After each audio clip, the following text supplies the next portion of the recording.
초등학생 아들에게 갑자기 찾아온 당뇨와 심한 합병증 증세, 동네 병원 의사는 당장 위험한 상황이 발생할 수 있다며 빨리 큰 병원 응급실로 가라고 했는데 받아주는 병원이 없었습니다. 네, 의사 사직 사태로 더 심각해진 의료 공백 피해를 경험한 한 아버지의 끔찍했던 3시간을 제보는 Y 양동훈 기자가 전해드리겠습니다.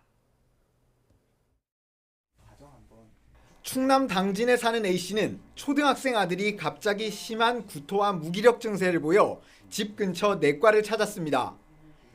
이튿날 검사 결과를 들으러 갔더니 의사는 최대한 빨리 아들을 대학병원 응급실에 데려가라고 했습니다.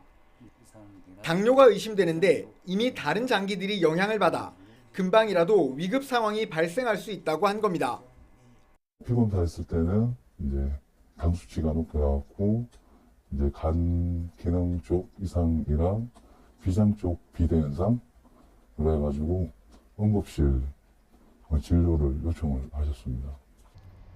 떨리고 두려운 마음을 진정시키며 곧바로 충남 천안의 한 대학병원 응급실로 차를 몰았습니다. 하지만 병원에 도착하자마자 절망에 빠졌습니다. 소아응급 전문의가 없다며 접수 자체를 받아주지 않은 겁니다. A씨는 그러면서 병원 직원이 119를 불러 다른 병원을 알아보라는 말을 전했다고 했습니다.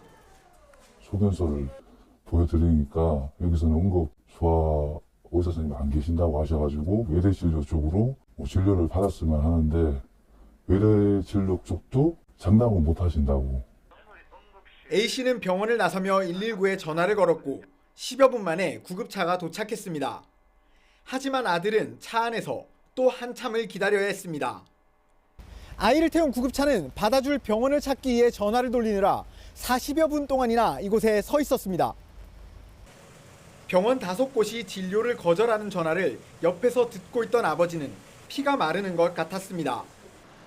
어렵사리 수용 의사를 밝힌 대전의 한 대학병원에 도착한 건 동네 내과를 나온 지 3시간이 넘은 시각이었습니다. 아이를 받아주지 않은 대학병원에서는 전문의 부족 때문에 어쩔 수 없는 상황이었다고 해명했습니다. 7명이던 소아응급 전담 전문의가 지난해 말부터 대거 사직하거나 휴직해 1명밖에 남지 않아 일주일에 이틀만 진료하고 있다는 것. 그마저도 전공의 사직 사태로 외래 진료가 예전보다 축소돼 환자가 제때 진료를 받기 어려운 상황이 됐다고 설명했습니다. A씨는 아들 병원을 찾아 헤맨 3시간이 너무 끔찍했다고 말했습니다.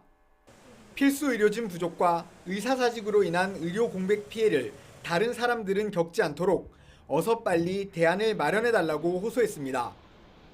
원망스럽죠. 애는 아프고 이런 분쟁 때문에 아무 이유 없이 사람들이 구급차에서 아파하고 고통스러워한다는 게 참 원망스럽더라고요. YTN 양동훈입니다.